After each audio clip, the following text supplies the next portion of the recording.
Stel jou voor jy stuur 'n skip sonder 'n kaart of kompas. Risikobestuur is jou gids wat verseker dat projekte glad verloop om uitdagings te antisipeer voordat hulle ontstaan.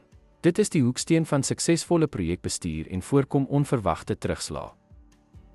Risikobestuur is 'n proaktiewe benadering wat fokus op die voorspelling en vermindering van potensiële projekuitdagings. Deur risiko's vroegtydig te identifiseer, kan beter beplanning en reaksie moontlik gemaak word, wat die waarskynlikheid van ontwrigtings verminder. Die kategorisering van risiko's behels die klassifikasie daarvan in groepe, soos tegnies, finansiëel of operasioneel, om die aard van potensiële impakte te verstaan. Deur risiko's te prioritiseer, help projekspanne om te fokus op die belangrikste bedreigings wat projekdoelwitte kan belemmer.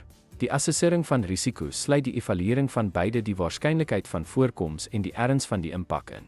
Doeltreffende risikobestuur behels deurlopende monitering en aanpassing van strategieë soos projektoestande ontwikkel.